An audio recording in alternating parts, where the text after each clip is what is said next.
So we're at the Rebellious Media Conference, and we've got a person who really understands what's wrong with traditional media. What is wrong with traditional media? Well, the thing that's wrong with the current media structure is ownership. So it's not particularly traditional.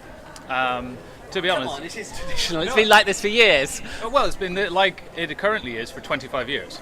And there's one person to blame for it, and that's Rupert Murdoch. Because actually, historically, traditional media in the UK was lots of little small newspaper owners spread across the country who owned a newspaper and invested in it because they thought it was a good thing to have. And they often actually did things like report on what was going on locally. And I believe actually there was a legal framework for that which restricted media ownership. What happened to make this change? Margaret Thatcher. A particularly evil woman, we'll agree, but what did she actually do? Basically deregulated the media, and the media has been bit by bit deregulated ever since. There used to be very strong rules about how much media you could own, cross-media ownership in particular, so it was virtually impossible to own a newspaper and a television station and a radio station. All of these were started to be undone in the 80s and continued under Labour, and we came very close to basically the final nail in the coffin of media regulation with Rupert Murdoch's attempt to take over all of Sky B, and we came very close to it happening. But can I just ask you, but these regulations are in place. When did they go into place, and why were they in place restricting media ownership? What's so important about controlling media? The origin of these actually you go all the way back to the Liberal era, and actually one of the important things that liberalism in Britain, and one of the good things it did, lots of very bad things it did, but actually one of the good things it did was argue that actually having a diverse and pluralistic media was very important to democracy. That, you know, the basis of liberalism in Britain was about open and free discussion.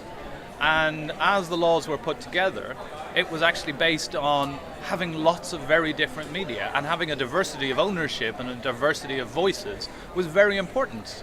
So Margaret Thatcher's deeply ideological driven strategy was to deregulate this so some voices could dominate the traditional media. Absolutely. It's an interesting argument because effectively regulation in terms of the media actually makes things freer. It's one of the only examples where regulation, well, except maybe the banks, where actually regulation is necessary to maintain a level of freedom. You go back to the 60s, and what we had in the 60s, the Daily Mirror was actually a really good newspaper and a left-wing newspaper. We had the Record, which ultimately became the Sun, which originates 100 years ago as a strike sheet, and it was a left-wing newspaper. As capitalism started to enter into this kind of neoliberal era, and people started, basically trying to make money out of absolutely everything, that changed the media, and it became a massively financial driven model, and this Murdoch was a huge part of that.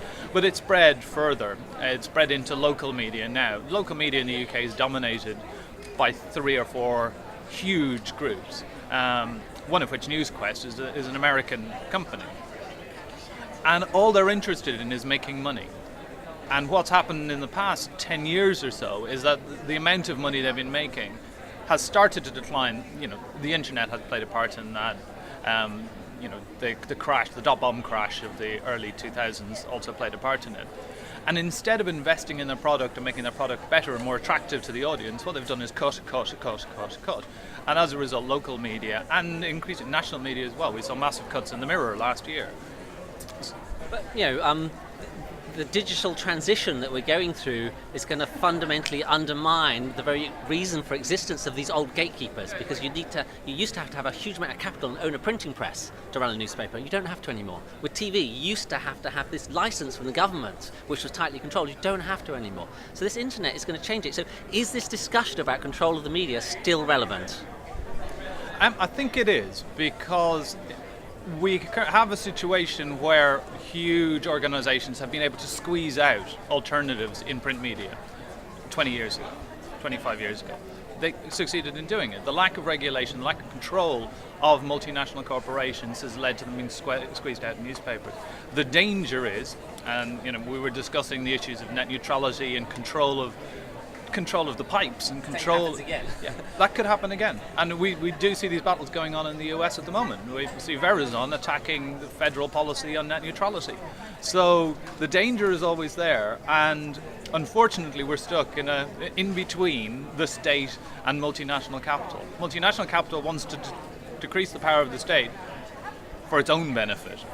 And unless we have a world revolution where we get rid of both of them, we're stuck in a situation where we have to choose between them. So pragmatic path, what do you recommend? I think mobilising to actually, there's a unique opportunity in the UK at the moment with what's happened with the News of the World and with the Murdoch papers. There's an opportunity to actually look at ownership models and potentially to break them up and open up a space where radical media, new forms of local media can potentially thrive in print, online, on radio, whatever it is. But that will only happen when the space is opened up and they're not dominated by the News Quest and the Johnson Press of the world. And I think mass mobilisation is going to be needed on that. People need to get organised to demand that the Leveson inquiry doesn't ultimately come up with maybe a state regulation model, but actually comes up with a diversity model that gives the power back to local communities and to have a media that represents them and that they have a voice in. Where can people find out more information about these kind of issues? There's a range of campaigns actually on this. And the NUJ themselves, we're working on this, and we've got. I will actually under the two sessions that the NUJ ran today, one on trade unions in the media and under the UK regulation thing. I will post a link to a mailing list that we're running. Come along to the Anarchist Book Fair because I'll be organising a talk at 12 o'clock. About reclaiming the media and getting more radicals involved in kind of creating community-based alternative media. And there'll be a range of other meetings going on. So just keep an eye out. They'll be pretty hard to miss as we go forward. And as the Leveson inquiry continues, have a look at who's commenting on them, have a look at what groups are organising on them. So 38 Degrees, the Hacked Off campaign. There's a range of different people doing it, and there's probably something happening locally. Okay, cool. So, I would recommend the Anarchist Book Fair because, you don't have to dress in black and you don't have to be an anarchist. Probably helps. And if you do go there, check out Veggies. I just had some great food from them.